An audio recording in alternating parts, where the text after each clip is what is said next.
Salve, meus queridos amigos, e sejam muito bem-vindos ao canal História Islâmica.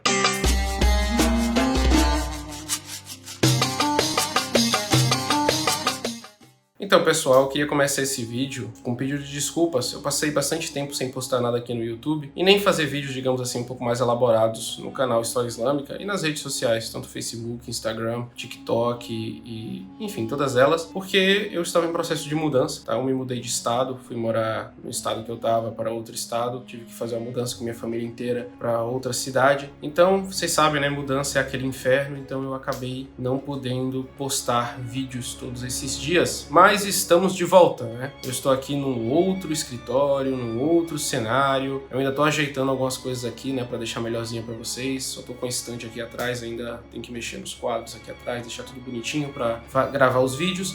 Mas vamos ao que interessa, o assunto do vídeo de hoje. O assunto do vídeo de hoje é o seguinte: há muito tempo vocês têm essa dúvida terminológica e esclarecer terminologias é fundamental. É fundamental porque terminologias é o que a gente utiliza para nomear as coisas. Então, se a gente não tem o entendimento correto de terminologias, a gente acaba fazendo muita confusão e, o pior, fazendo confusão com os outros pela nossa própria ignorância, né?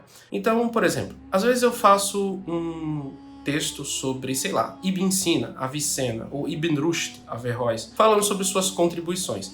E aí geralmente eu falo, cientista muçulmano, filósofo muçulmano, etc. E vem sempre alguém dizer, não, ele era árabe, não, ele era persa, não, ele era isso. Ou quando eu falo sobre algum polímata muçulmano, matemático, geógrafo da Península Ibérica, de Al-Ándalus, medieval, as pessoas falam, ele era árabe, não muçulmano, etc, etc, etc. Então, primeiro ponto, gente, árabe é uma definição étnica de um povo semita com origem no Oriente Médio. Contudo, existem povos que são considerados hoje em dia, ou até mesmo na Idade Média, como árabes, que nem sempre o foram tradicionalmente, porque existe a classificação de árabes áriba. E o que é um árabe áriba? É aquela pessoa que foi culturalmente arabizado sem necessariamente ser semita. Então, por exemplo, na região do Levante e até o próprio Egito, por exemplo, você tinha diversos povos que não eram considerados árabes. O Sudão, por exemplo, os núbios, eles não eram considerados árabes. Mas por que hoje em dia você chama eles de árabes? Porque eles fazem parte da Liga Árabe.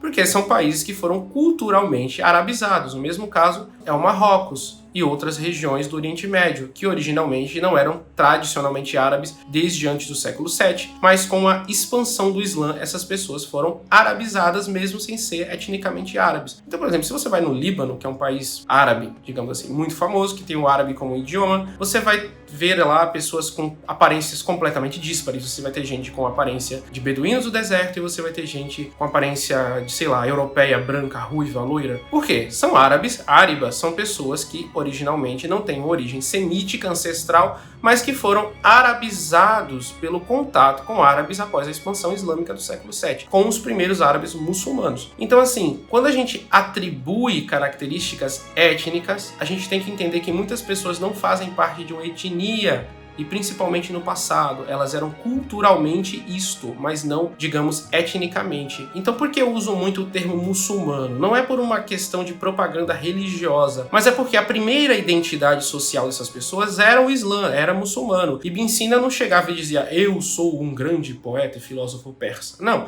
ele escrevia em termos islâmicos, todos os livros deles, apesar de ser culturalmente persa, por exemplo, eles eram escritos no idioma árabe, ele dominava o idioma árabe, ele era religiosamente muçulmano e o Islã era a primeira identidade dele. Porque a gente, como vive num ocidente secularizado, a gente está acostumado a ver as coisas muito de um ponto de vista, digamos, dissociado da religião. Você não se apresenta socialmente como cristão aqui no Brasil. Você não se apresenta socialmente como nada a não ser brasileiro, porque a gente vive num estado com o conceito de cidadania, ou seja, algo completamente do tema que eu largamente abordo na página História Islâmica, que é a Idade Média, onde as pessoas tinham identificação religiosa. Então, assim, outra coisa, as pessoas gostam de dizer, não, os árabes invadiram a Península Ibérica, os árabes fundaram o Califado de Córdoba, os árabes. Aquelas pessoas que fundaram o Emirado de Córdoba, Califado de Córdoba, dominaram a Península Ibérica, criaram as taifas, fizeram o Palácio de Alhambra, etc., elas eram todas culturalmente árabes. A grande maioria delas era de europeus hispano-romanos que viviam ali e e que se converteram ao Islã, e berberes, ou como nomenclaturamente é mais correto chamar, amazigs, os povos do norte da África, que foram para a Península Ibérica. Mas por adotar a cultura árabe pós-islâmica, por adotar o idioma árabe corânico pós-islâmico, essas pessoas passaram a ser também, de certa forma, conhecidas como árabes, porém não eram árabes, digamos assim, semitas, por assim dizer. Vamos supor, o califa Abdurrahman III de Córdoba, ele era o califa, né? Khalifa do Rasulillah, sucessor do profeta Muhammad, da dinastia dos Omíadas cordobeses. Mas ele tinha mais sangue basco por sua mãe, avó, bisavó, ter sido, digamos, de origem basca, né, porque você tinha ali muito casamento entre a nobreza omíada de Córdoba e a dinastia basca de Pamplona, que os emires de Córdoba eram todos loiros, ruivos, dos olhos azuis e pintavam a barba e o cabelo de preto para se fingir de árabes. Então, era o quê? Os árabes? Não, eram pessoas mestiças que eram culturalmente árabes. Então, por isso que a gente não pode chamar de árabes simplesmente. A gente chama de muçulmano, a gente pode falar que são culturalmente árabes, a gente pode falar que eles tinham o idioma árabe como língua principal, a gente pode atribuir diversas características da cultura árabe pós-islâmica a essas pessoas, tá? Porque a cultura árabe pré-islâmica e a cultura árabe pós-islâmica é coisa completamente diferente. Você não pode atribuir o Palácio de Alhambra à cultura árabe, por exemplo. Porque você não tem uma Alhambra pré-islâmica. Todas aquelas coisas magníficas e maravilhosas que os árabes vão construir, né? Árabes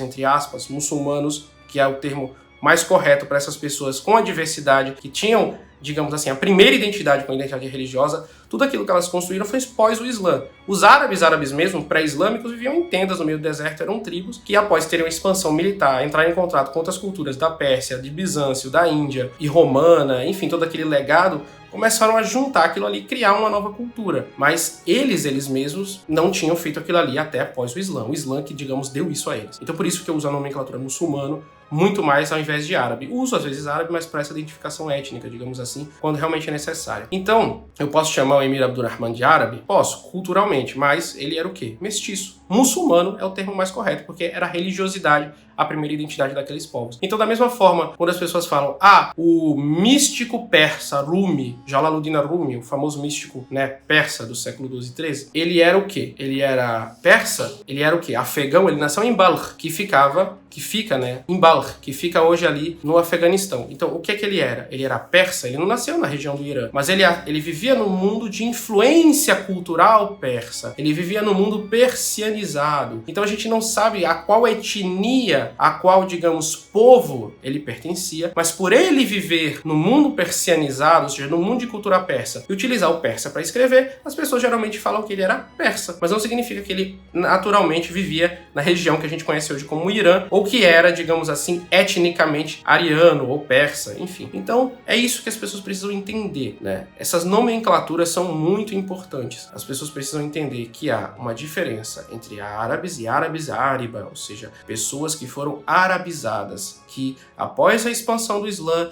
adotaram o árabe como idioma principal, como cultura islâmica, mas por uma influência religiosa, e não elas eram etnicamente árabes. Então, isso me irrita bastante quando eu falo, por exemplo, o químico muçulmano, que era a identidade principal da pessoa. Aí o cara fala, não, bote químico árabe, porque antes de ser muçulmano, ele era árabe. Não, ele não era árabe. Ele era muçulmano. Ele era árabe culturalmente. Ele não era etnicamente árabe. Então, eu atribuir uma identidade árabe ou não para ele, assim, posso fazer, mas se eu não fizer também não vai ser o maior pecado do mundo. Então, é isso que eu quero que as pessoas entendam, que é um árabe cultural e o que é um árabe étnico. Então, por exemplo, o profeta Muhammad, que era um árabe étnico, disse, todo aquele que fala árabe é árabe.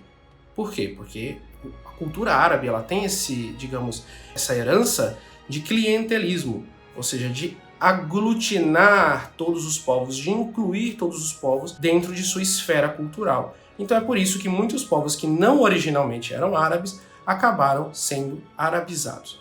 Então, pessoal, espero que eu tenha sido claro, digamos, essa minha explicação. Se você gostou, não deixe de deixar seu like, compartilhar com seus amigos e até o próximo vídeo da página História Islâmica. Assalamu alaikum.